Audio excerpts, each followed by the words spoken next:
ना तो इन सिखों को हराया जा सकता। इनके गुरु के चारों बच्चे उसकी मौजूदगी में खत्म हो गए थे, लेकिन उसने सरेंडर नहीं किया।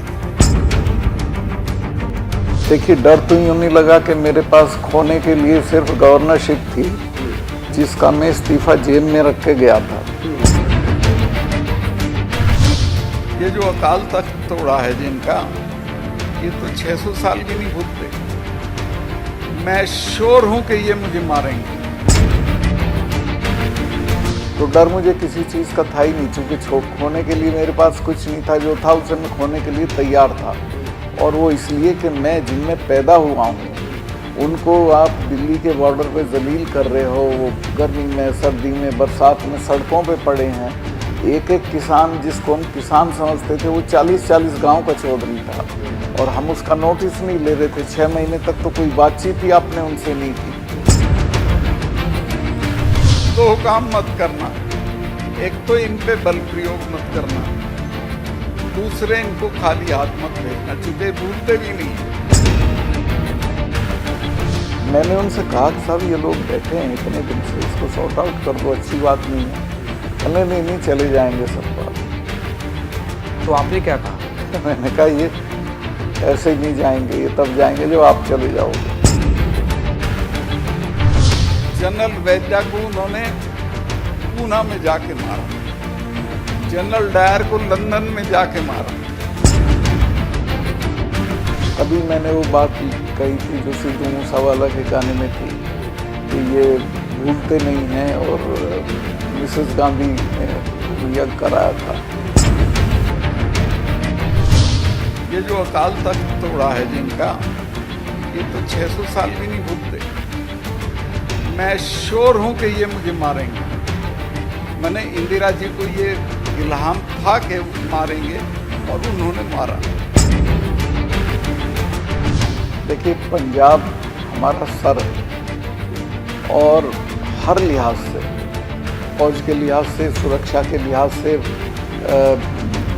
ये खेती की आमदनी के लिहाज से पंजाब के बिना हिंदुस्तान का सर्वाइवल नहीं है। आज आप ताकत में हो, घमंड में सब कर रहे हो, लेकिन आपको ये पता नहीं इसके क्या क्या नतीजे हो सकते हैं। खालिस्तान की जो वो बात है, उसको आप बाई फोर्स नहीं दबा सकते, अपनेपन से और भाईचारे से उसको दबा सकते हैं। दबाने की भी ज़रूरत नहीं है। अगर आप ये हिंदू राष्ट्र की बकवास बंद कर दोगे और कहोगे भी सब एक हैं, और जो जेन्युइन शिकायतें हैं सिखों की, उनको दूर करोगे, तो ये नौबत ही नहीं आएगी।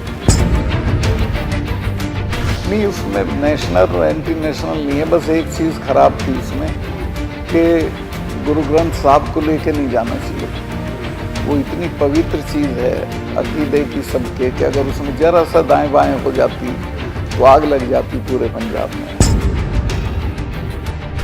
अगर मेरे पास दौलत होती तो मेरे यहाँ तो ईडी आ जाती, अगले दिन इनकम टैक्स वाले आ जाते, और मैं डर जाता। जैसे डरे आज जो लोग चुप हैं, उनके साथ जो लोग हैं, वो इसीलिए चुप हैं कि उनका वेस्टेड इंटरेस्ट इतना गहरा है कि वो बोल ही नहीं सकते हैं। कई लोगों ने कहा भी कि तुम वाइस प्रेसिडेंट बनने वाले हो, क्या बेवकूफ़ी करो। मैं सुनो, वाइस प्रेसिडेंट जिस दिन रिटायर होगा, तीसरे दिन कुत्ता भी रास्ता नहीं छोड़ेगा उनको। जो लड़ेगा उसका नाम रहेगा कई पीढ़ियों तक। तो मुझे लड़ाई पसंद है, मुझे कुर्सी पसंद नहीं है। मैं 8 साल का था, मैंने अपनी खेती संभाल ली थी। सारी तकलीफें मुझे पता थी। खुद सर पे चारा लाता था, खुद काटता था, फिर पढ़ने जाता था। तो उनकी जो तकलीफ है, 1 साल ऐसा हुआ था कि जिस साल हमारे यहाँ फसल नहीं हुई थी, तो पूरा साल मुझे अपने मरे हुए पिताजी के कपड़े पहन के कॉलेज जाना पड़ा था। सत श्री अकाल, डेली पोस्ट पंजाबी तुसी देख रहे हो। मैं गगन शुक्ला। ਜਦੋਂ ਕੋਈ ਰਾਜਨੀਤੀ ਦੇ ਵਿੱਚ ਆਉਂਦਾ ਹੈ, ਅਗਰ ਉਹ ਛੋਟੇ ਤੋਂ ਲੈ ਕੇ ਅਗਰ ਜ਼ਿਕਰ ਕਰਿਆ ਜਾਵੇ ਤਾਂ ਰਾਜਨੀਤੀ ਦਾ ਇੱਕ ਸਟੈਂਡਰਡ ਸੈੱਟ ਹੁੰਦਾ ਹੈ। ਚਾਹੇ ਉਹ ਪੰਚ ਹੋਵੇ, ਸਰਪੰਚ ਹੋਵੇ, ਐਮਐਲਏ ਹੋਵੇ, ਮੰਤਰੀ ਹੋਵੇ, ਸੰਸਦ ਹੋਵੇ ਤੇ ਮੁੱਖ ਮੰਤਰੀ ਹੋਵੇ, ਗਵਰਨਰ ਕਿਉਂ ਨਾ ਹੋਵੇ। ਪਰ ਤੁਹਾਨੂੰ ਅੱਜ ਇਹੋ ਜਿਹੇ ਸ਼ਖਸ ਨਾਲ ਮਿਲਾਵਾਂਗੇ ਜਿਸ ਦਾ ਬਹੁਤ ਵੱਡਾ ਰਾਜਨੀਤਿਕ ਕਰੀਅਰ ਰਿਹਾ। ਐਮਐਲਏ, ਮੰਤਰੀ, सांसद तो फिर गवर्नर, ਪਰ ਅੱਜ 2 ਕਮਰਿਆਂ ਦੇ ਕਿਰਾਏ ਦੇ ਘਰ 'ਚ ਰਹਿ ਰਹੇ ਨੇ। ਜਦੋਂ ਪ੍ਰਧਾਨ ਮੰਤਰੀ ਮੋਦੀ ਦੇ ਖਿਲਾਫ ਕੋਈ ਬੋਲਣ ਦੀ ਜ਼ਰੂਰਤ ਨਹੀਂ ਸੀ ਕਰਦਾ, ਉਸ ਵੇਲੇ ਕਿਸਾਨਾਂ ਦੇ ਹੱਕ ਦੇ ਵਿੱਚ ਹਾਂ ਦਾ ਨਾਰਾ ਮਾਰਿਆ ਸੀ। ਬਿਲਕੁਲ ਸਾਡੇ ਨਾਲ ਗੱਲਬਾਤ ਕਰਨ ਦੇ ਲਈ ਫਾਰਮਰ ਗਵਰਨਰ सत्यपाल मलिक जी ने। मलिक जी बहुत स्वागत है डेली पोस्ट। शुक्रिया, बहुत अच्छा लगा मिलकर आपसे। मैंने मलिक जी एक छोटा ਜਿਹਾ ਕੋਈ ਪ੍ਰਧਾਨ ਵੀ ਹੋਵੇ ਤਾਂ ਬਹੁਤ ਵੱਡੇ ਵੱਡੇ ਘਰ ਹੁੰਦੇ ਨੇ, जी जी ਪਰ ਮੈਂ ਜਦੋਂ ਹੁਣ ਤੁਹਾਡੇ ਘਰ ਆਇਆ ਤਾਂ 2 ਕਮਰਿਆਂ ਦਾ ਘਰ ਹੈ। ਇਹ ਵੀ ਪਤਾ ਲੱਗਿਆ ਵੀ ਕਿਰਾਏ ਦਾ ਹੈ। ਪੂਰੀ ਜ਼ਿੰਦਗੀ ਤੁਸੀਂ राय है और यही मेरी ताकत। ਇੱਕ ਮਿੰਟ ਮੈਂ ਪੂਰਾ ਕਰ ਲਾਂ। ਤੁਸੀਂ ਐਮਐਲਏ ਰਹੇ, ਐਮਪੀ ਰਹੇ, ਰਾਜ ਸਭਾ ਮੈਂਬਰ ਰਹੇ, ਮੰਤਰੀ ਰਹੇ ਤੇ ਹੁਣ ਗਵਰਨਰ ਰਿਟਾਇਰ ਹੋਏ ਹੋ, ਤਾਂ ਫਿਰ ਵੀ ਕਿਰਾਏ ਦੇ ਘਰ ਤੇ। यही मेरी ताकत है। इसी वजह से मैं प्रधानमंत्री से लड़ सका। अगर मेरे पास दौलत होती तो मेरे यहाँ तो ईडी आ जाती, अगले दिन इनकम टैक्स वाले आ जाते और मैं डर जाता। जैसे डरे आज जो लोग चुप हैं, उनके साथ जो लोग हैं वो इसीलिए चुप हैं कि उनका वेस्टेड इंटरेस्ट इतना गहरा है कि वो बोल ही नहीं सकते हैं। ਪਰ ਜਦੋਂ ਮੈਂ ਕਿਸਾਨੀ ਅੰਦੋਲਨ ਤੋਂ ਸ਼ੁਰੂ ਕਰ ਲੈਣਾ, ਜਦੋਂ ਕਿਸਾਨੀ ਅੰਦੋਲਨ ਸੀ ਤਾਂ ਕਹਿੰਦੇ ਸੀ ਕਿ ਪ੍ਰਧਾਨ ਮੰਤਰੀ ਮੋਦੀ ਦੀ ਜਿਹੜੀ ਗੱਡੀ ਹੈ ਉਹਦੇ ਵਿੱਚ ਬੈਕ ਗੇਅਰ ਨਹੀਂ ਹੈਗਾ, ਤੇ ਤੁਸੀਂ ਕਿਵੇਂ ਸੋਚਿਆ ਕਿ ਮੈਂ ਪ੍ਰਧਾਨ ਮੰਤਰੀ ਨਾਲ ਹੀ ਟੱਕਰ ਲੈ ਲਵਾਂ? ਕਿਵੇਂ ਤੁਹਾਨੂੰ ਇਹ ਨਹੀਂ ਹੋਇਆ, डर नहीं लगा? अगर इन द सेंस पंजाबी च कहूँ, देखिए डर तो यूँ नहीं लगा कि मेरे पास खोने के लिए सिर्फ गवर्नरशिप थी जिसका मैं इस्तीफा जेब में रख के गया था और मैं चरण सिंह जी के साथ काम किया। वो कहते थे बेटा जब अपने सवाल हों अपने वर्गों के तो बड़े से बड़ी चीज छोड़ देनी चाहिए। तो डर मुझे किसी चीज का था ही नहीं, चूंकि खोने के लिए मेरे पास कुछ नहीं था। जो था उसे मैं खोने के लिए तैयार था, और वो इसलिए कि मैं जिनमें पैदा हुआ हूँ उनको आप दिल्ली के बॉर्डर पे जलील कर रहे हो। वो गर्मी में, सर्दी में, बरसात में सड़कों पे पड़े हैं। एक एक किसान जिसको हम किसान समझते थे वो 40-40 गांव का चौधरी था और हम उसका नोटिस नहीं ले रहे थे। 6 महीने तक तो कोई बातचीत ही आपने उनसे नहीं की। तो मुझे बहुत गुस्सा आया और मैं तब इससे मिलने गया और मेरी पहली मीटिंग में ही उनसे लगभग तू तड़ाक हो गई। आपने बात क्या रखी और प्रधानमंत्री का रिटर्न में जवाब क्या था? मैंने उनसे कहा कि साहब ये लोग बैठे हैं इतने दिन से, इसको सॉर्ट आउट कर दो, अच्छी बात नहीं है। कहने नहीं चले जाएंगे सतपाल। तो आपने क्या कहा? मैंने कहा ये ऐसे नहीं जाएंगे, ये तब जाएंगे जब आप चले जाओगे। ये पहले जिससे आप लड़ो उन कौमों के मिजाज को समझना चाहिए, कौन लोग हैं जिनसे आप लड़ रहे हैं। ये आप ही को तो किसान लड़ रही है, उस वर्गों के लोग हैं। सिखों के तो गुरुओं ने अपने 4-4 बच्चे शहीद करा दिए थे लेकिन समझौता नहीं किया था और दिन रात जंगलों में फिरते थे मारे मारे। यही जाटों का था। ये 2-2 बार लाल किले पे चढ़े, दरवाजे उतार लाए, अकबर की कब्र उन्होंने उखाड़ दी। इनसे झगड़ा है आपका तो इनसे झगड़ा मत करो, इसमें कोई फायदा नहीं होगा आपका। तो प्रधानमंत्री का रिएक्शन क्या लगता था आपको कि वो संतुष्ट हैं, हट जाएंगे पीछे? नहीं, मुझे लगता था कि अगर मैं कहता रहूँगा, बोलता रहूँगा तो हट जाएंगे। क्योंकि बेसिकली मैं उनकी साइकी में ये डर दिखाना चाहता था कि इस लड़ाई का आपको क्या क्या नुकसान हो सकता है। तभी मैंने वो बात कही थी जो सिद्धू मूसेवाला के गाने में थी कि ये भूलते नहीं हैं और मिसेस गांधी ने यज्ञ कराया था।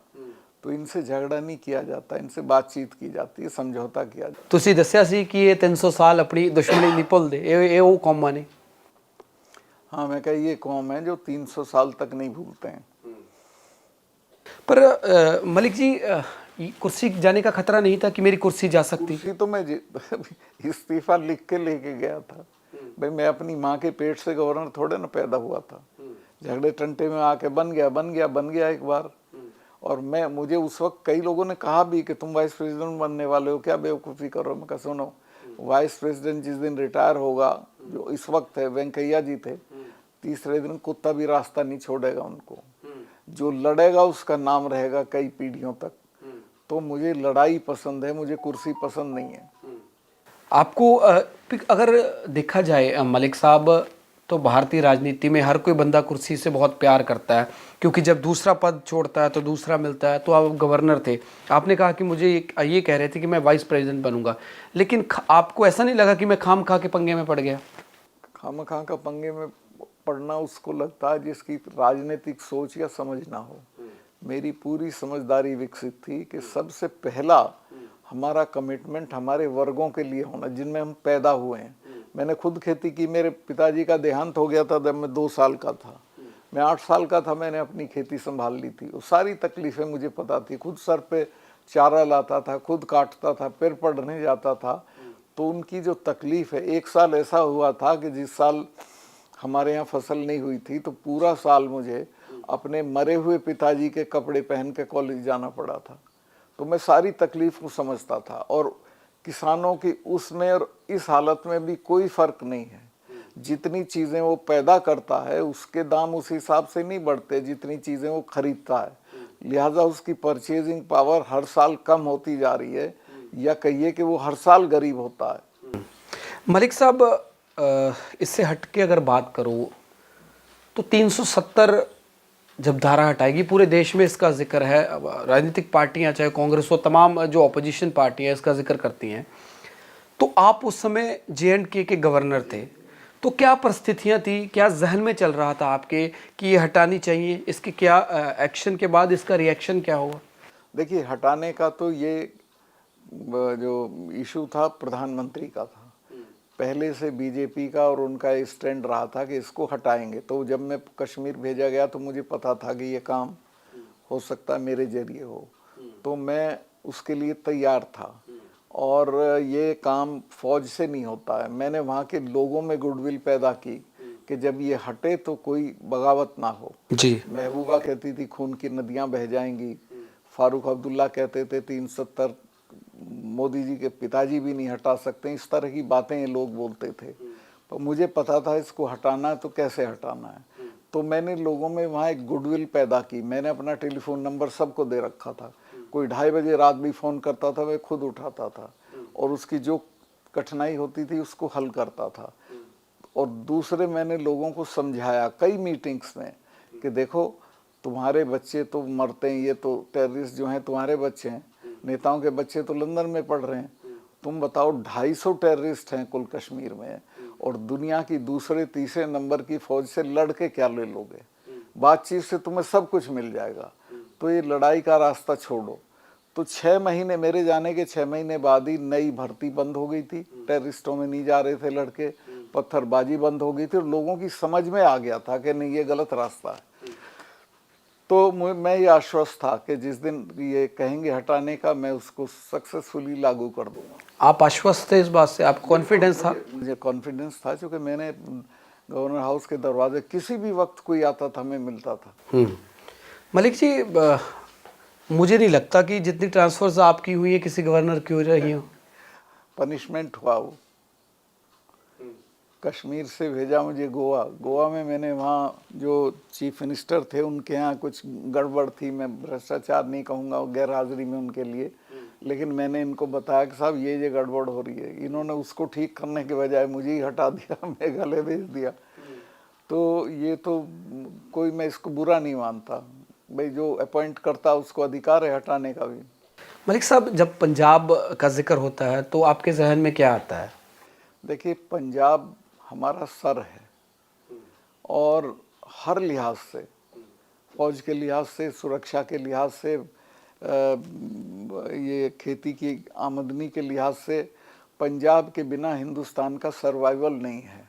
और हमने पंजाब के साथ बहुत दुर्व्यवहार किया है।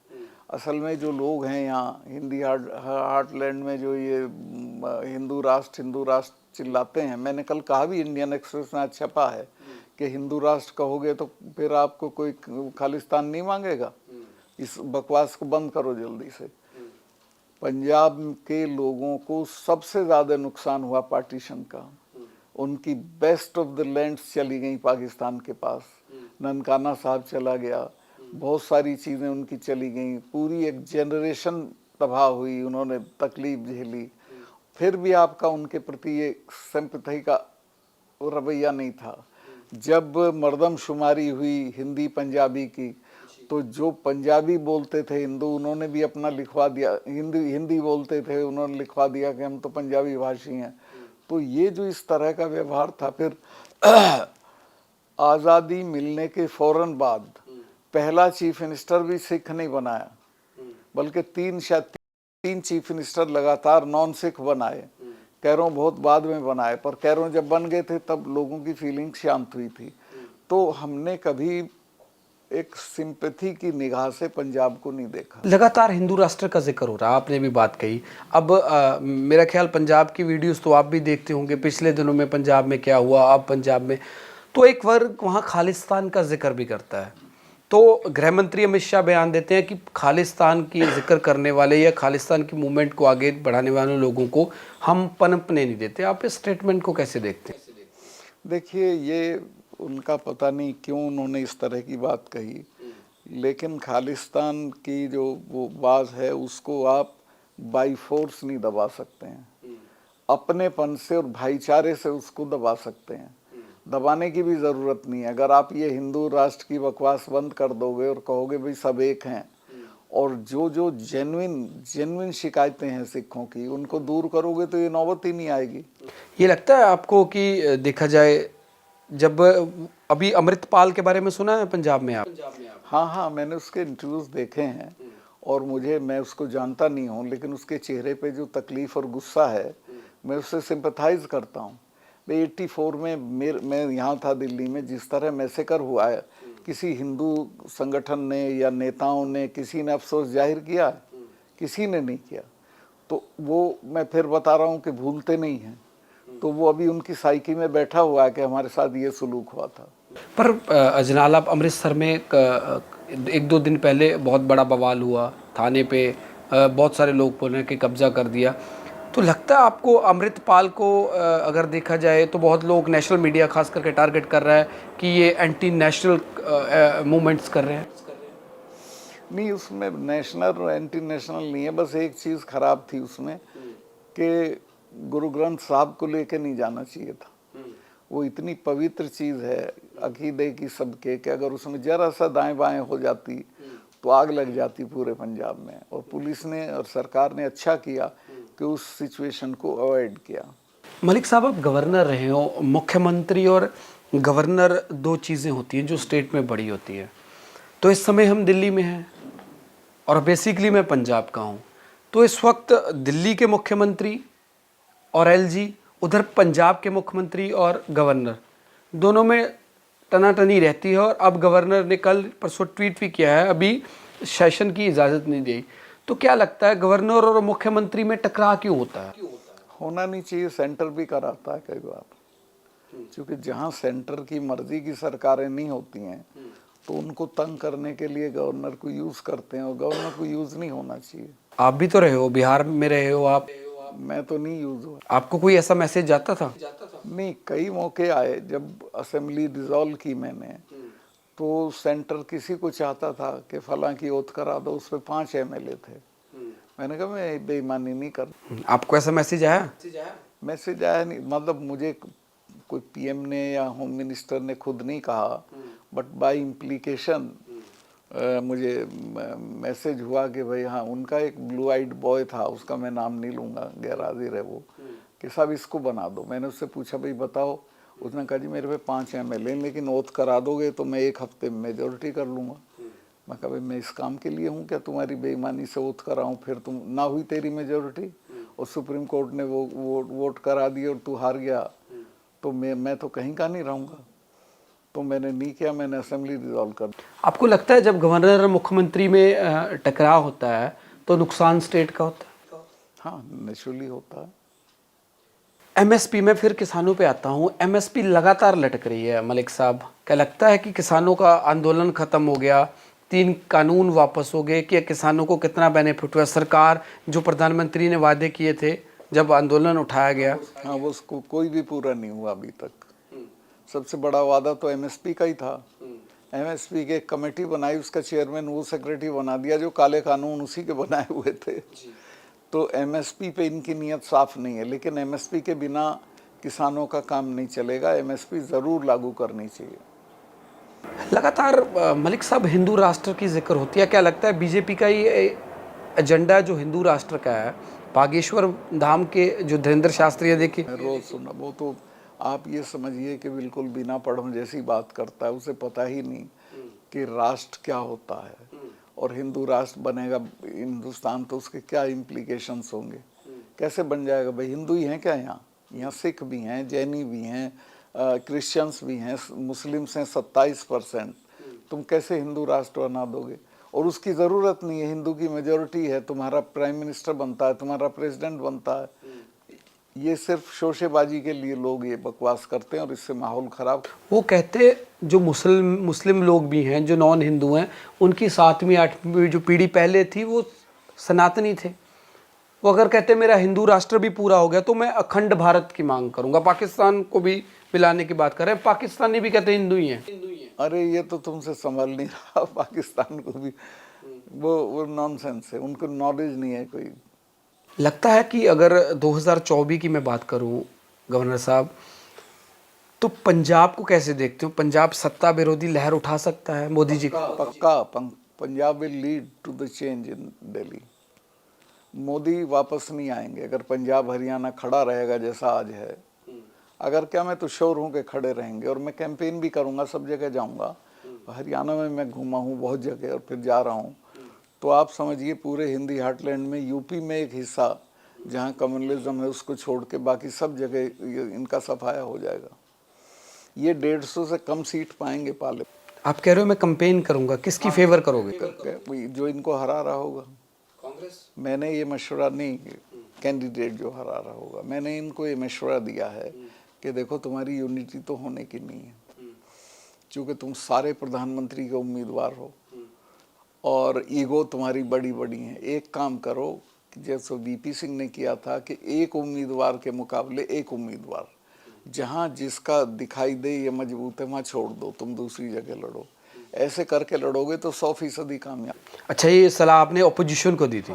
हाँ दी है और दे रहा हूँ, मैं टच में हूँ लोगों से और मैं श्योर हूँ कि इसी पर अल्टीमेटली सेटल। लगता है आपको ऐसा हो सकता है क्योंकि मोदी क्योंकि इस समय जो स्थिति है, पहले जो स्थिति थी कि Indira is India, India is Indira, तो नाउ स्थिति ऐसी है कि मोदी इज इंडिया और वही बिल्कुल लगता है कि कोई ऐसा नहीं है। मैं तो जनता में बहुत जाता हूँ, बहुत गुस्सा है बेरोजगारी का, महंगाई का। आज वही स्थिति नहीं है मोदी की जो आज से 4 साल पहले थी। पर अभी यूपी में देख लो प्रचंड बहुमत है। यूपी का जो इलेक्शन था उसमें हुआ क्या था कि मायावती को इन्होंने ऑपरेट कर लिया किसी भी तरह से। उसने अपना सारा वोट ट्रांसफर, 27% वोट ट्रांसफर करा दिया, वरना ये तो आ ही नहीं रहे थे पावर में। बिहार में नहीं आएंगे, बिल्कुल जीरो हो जाएगा। बंगाल जीरो हो जाएगा, कर्नाटक हारेंगे, महाराष्ट्र हारेंगे और आपका ये राजस्थान हारेंगे।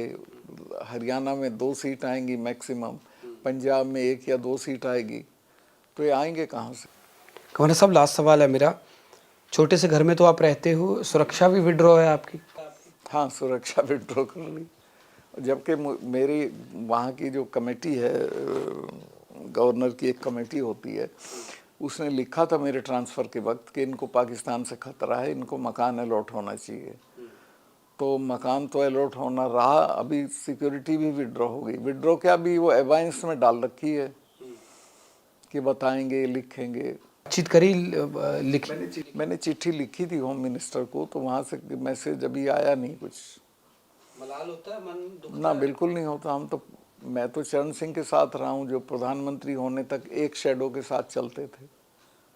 मैं उनमें से नहीं हूँ कि वे 10 कमांडो लेके चलो शान के लिए, उस समय मुझे कोई फ़र्क ही नहीं पड़ता है। और जब मरना होगा, मरना था, मिसेस गांधी को सिक्योरिटी के बीच में मर गई थी, मर जाएंगे, लेकिन मुझे नहीं लगता कि मेरा कोई गाहक है। बहुत मेहरबानी समय देने के लिए। सत्यपाल मलिक फॉरनर गवर्नर हैं, तो ਇੱਕ ਚੀਜ਼ ਦੱਸਦਾ, ਪੰਜਾਬੀ ਅਗਰ ਕਿਸਾਨੀ ਅੰਦੋਲਨ ਦੀ ਗੱਲ ਕਰਾਂ ਤਾਂ ਖਾਸ ਕਰਕੇ ਇੰਟਰਵਿਊ ਪੰਜਾਬੀਆਂ ਦੇ ਲਈ ਬਹੁਤ ਖਾਸ ਹੈ। ਪੰਜਾਬੀ ਉਹ ਕਿਤੇ ਇਹਨਾਂ ਸ਼ਖਸ ਨੂੰ ਭੁੱਲੇ ਤਾਂ ਨਹੀਂ। ਜਦੋਂ ਕੋਈ ਤੁਹਾਡੇ ਨਾਲ ਨਹੀਂ ਸੀ ਤਾਂ ਮੋਦੀ, ਪ੍ਰਧਾਨ ਮੰਤਰੀ ਮੋਦੀ ਦੀ ਤਾਕਤ ਦੇ ਵਿਰੁੱਧ ਕੋਈ ਬੋਲਣ ਵਾਲਾ ਤਾਂ ਇਹ ਸ਼ਖਸ ਸੀਗੇ ਜਿਨ੍ਹਾਂ ਨੇ ਆਵਾਜ਼ ਬੁਲੰਦ ਕੀਤੀ ਸੀ। ਪਰ ਹੁਣ ਇਸ ਵੇਲੇ ਜੇ ਗੱਲ ਕੀਤੀ ਜਾਵੇ ਤਾਂ 2 ਕਮਰਿਆਂ ਦੇ ਮਕਾਨ 'ਚ ਰਹਿੰਦੇ ਨੇ, ਬਿਨਾਂ ਸੁਰੱਖਿਆ ਤੋਂ ਰਹਿੰਦੇ ਨੇ। ਬਹੁਤ ਵੱਡੀ ਗੱਲ ਹੈ। MLA ਹੋਣਾ, ਮੰਤਰੀ ਹੋਣਾ, ਸੰਸਦ ਹੋਣਾ, ਗਵਰਨਰ ਹੋਣਾ, ਤਾਂ ਇੱਕ ਕਹਿੰਦੇ ਮੈਂ ਸਾਫ਼ ਸੁਥਰਾ ਜੀਵਨ ਬਤੀਤ ਕੀਤਾ, ਪਰ ਹੁਣ ਕਮਰ ਕੱਸ ਚੁੱਕੇ ਨੇ। ਲਗਾਤਾਰ ਕੰਪੇਨਿੰਗ ਕਰਨਗੇ, ਲਗਾਤਾਰ ਭਾਰਤ ਦੇ ਵਿੱਚ ਘੁੰਮਣਗੇ ਤੇ ਲੋਕਾਂ ਨੂੰ ਜਗਾਉਣਗੇ। ਤਾਂ ਕਹਿੰਦੇ ਪੰਜਾਬ ਸਭ ਤੋਂ ਵੱਧ ਲੀਡ ਕਰੇਗਾ। ਅਗਰ ਸੱਤਾ ਵਿਰੋਧੀ ਲੀਡ ਪੰਜਾਬ ਕਰਦਾ ਹੈ ਤਾਂ ਕਿਤੇ ਨਾ ਕਿਤੇ ਪਰਿਵਰਤਨ ਜ਼ਰੂਰ ਹੋਊਗਾ। ਤੇ ਖਾਲਿਸਤਾਨ ਔਰ ਰਾਸ਼ਟਰ, ਹਿੰਦੂ ਰਾਸ਼ਟਰ ਦੀ ਗੱਲ ਕੀਤੀ ਜਾਵੇ ਤਾਂ ਕਹਿੰਦੇ ਜਦੋਂ ਹਿੰਦੂ ਰਾਸ਼ਟਰ ਬੋਲਾਂਗੇ ਤਾਂ ਖਾਲਿਸਤਾਨ ਤੋਂ ਚਿੜ ਕਿਉਂ ਹੈ। ਤੇ ਇੱਕ ਹੋਰ ਗੱਲ ਹੈ ਕਿ ਪੰਜਾਬ ਹਿੰਦੁਸਤਾਨ ਦਾ ਸਿਰ ਹੈ ਤੇ ਇਸ ਤਾਜ ਦੇ ਬਿਨਾ ਹਿੰਦੁਸਤਾਨ ਨਹੀਂ ਜੱਚਦਾ। ਕੈਮਰਾਮੈਨ ਰੋਸ਼ਨ ਦੇ ਨਾਲ ਮੇਰੇ ਸਹਿਯੋਗੀ happy, Gagan Shukla, daily post Punjabi.